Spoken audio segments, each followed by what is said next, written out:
देखिए, श्रवण कुमार ने जो कल कहा, वो पूरे राजस्थान प्रदेश ने सुना और उनके शब्दों के अंदर उन्होंने कहा कि इन संतों ने देश का भट्टा बटाया।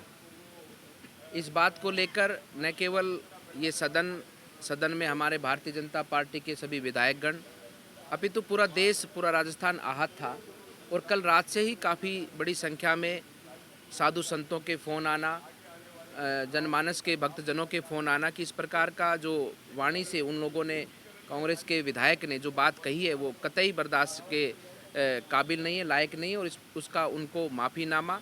और संतों ने तो बहुत कुछ कहा, वो मैं आपके सम्मुख कह नहीं सकता हूँ, लेकिन इस प्रकार से ये बर्दाश्त नहीं होगा। आज हमने उसका विरोध किया और हमने उनको ये पूरे अध्यक्ष जी के माध्यम से ये कहा कि आप इनसे माफ़ी मंगवाइए और माफ़ी मांगने के बाद में ही इस सदन के अंदर इस व्यक्ति का प्रवेश होगा, अन्यथा हम इनको प्रवेश नहीं करने देंगे। क्योंकि इन्होंने न केवल हमारे इन संत समाज को, बल्कि संत समाज के ऊपर आस्था पूरा देश और पूरा विश्व करता है। और संत केवल एक व्यक्ति नहीं है, संत पूरी हमारी सनातन संस्कृति है, हमारा धर्म है, हमारी परंपराएं हैं और ये पूरा भारतवर्ष एक संत है। क्योंकि संत स्वरूप वही हमारी भारत की परंपराएं, हमारे भारत का विचार, हमारी संस्कृति का विचार कि हम सब की पूजा करते हैं और सबको प्रेम करते हैं और पूरे विश्व के कल्याण की भावना हम हमारी संस्कृति के अंदर हमारे को उसका एक ज्ञान के रूप में, एक मंत्र के रूप में, एक अपने भाव के रूप में हमारे मन के हृदय के अंदर भाया है, छाया है और उसी के स्वरूप में हम उसको लेकर आगे बढ़ते हैं। तो ये हमारे धर्म और संस्कृति का अपमान था। इस बात को लेकर हम सब ने विरोध किया और माननीय अध्यक्ष जी ने उनको अपने चैम्बर में बुलाकर, नेता प्रतिपक्ष भी वहाँ पर उपस्थित थे और साथ में डोटासरा से भी उपस्थित थे और भी कुछ कांग्रेस के विधायकगण उपस्थित थे। हमारी तरफ से भी हमारे सदन के जो है कि पार्लियामेंट्री अफेयर्स के मिनिस्टर वहाँ पर उपस्थित थे और सभी लोग उपस्थिति में विधायक सरवण सिंह जी ने वहाँ पर इस बात को माफ़ी मांगी और भविष्य में इस प्रकार से वो कभी भी आने वाले समय पर इस प्रकार की वाणी से कभी भी सनातन धर्म को या संतों का अपमान वो नहीं करेंगे। धन्यवाद। देखिए, मुझे जानकारी नहीं है, मैं अभी सदन से बाहर आया हूँ, हो सकता है आपको जानकारी होगी, अभी मुझे इस विषय के बारे में कोई जानकारी नहीं है। नहीं, हमारे एक एक अध्यक्ष का कार्यकाल बहुत ही अच्छा रहा है।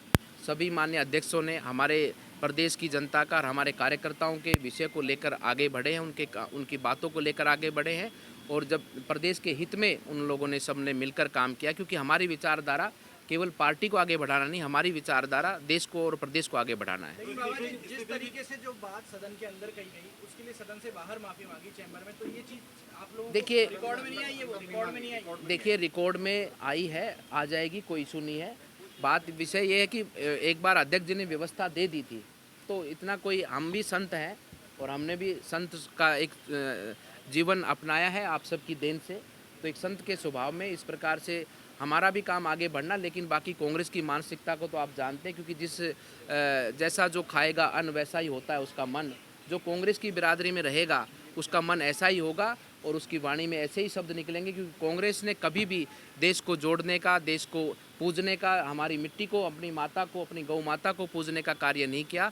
क्योंकि कांग्रेस ने तो केवल सदैव सनातन धर्म को अपमान करने का ही कार्य किया हो। अनेकों घटनाएं आज़ादी से बाद से अब तक के लेकर, कांग्रेस वही कांग्रेस है जिसने सत्ता के लिए इनके पहले प्रधानमंत्री ने देश के 2 टुकड़े कर दिए। ये वही कांग्रेस है जिसने 84 के दंगे कराए। ये वही कांग्रेस है जिसने दिल्ली में आंदोलन करे, गौ माता की रक्षा के लिए आंदोलन करे, संतों पर गोलियां चलाई। ये वही कांग्रेस है जो भगवान राम को भी मानने से इनकार करती है। ये वही कांग्रेस है जो भगवान श्री राम के मंदिर के मूर्ति के प्राण प्रतिष्ठा के निमंत्रण को भी अस्वीकार करती है। तो कांग्रेस का चरित्र, कांग्रेस की विचारधारा कभी बदलेगी नहीं। मैं तो उन सभी माननीय विधायकों या सांसदों से कहना चाहता हूं जो कांग्रेस में सम्मिलित है कि इनके बहकावे में ना आएँ और अपने देश के साथ में, अपनी संस्कृति के साथ में जुड़कर इस देश के हित में काम करें। क्योंकि आप अगर कांग्रेस में रहेंगे तो कहीं ना कहीं महाभारत के युद्ध में जो लोग कौरवों के साथ थे उनको भी मरना पड़ा, क्योंकि वो अधर्म के साथ थे। उसमें चाहे कोई भी हो, जो अधर्म के साथ में होगा उसको उसके किए की सज़ा निश्चित रूप से मिलेगी। श्रवण जी की कॉन्स्टिट्यूएंसी में श्रवण कुमार जी के बगल में ही हमारा नाथ संप्रदाय का मंदिर है, उनके बगल में ही है। उनकी विधानसभा में हमारे 17 मंदिर है नाथ संप्रदाय के। मैंने कहा मैं सुबह वहीं अपना धुना लगाऊंगा आपके घर के आगे, और जब तक आप माफ़ी नहीं मांगेंगे जब तक आपको घर से बाहर निकलने नहीं दूंगा, और आपसे ही भोजन बनवाऊंगा और मैं खाऊंगा। धन्यवाद।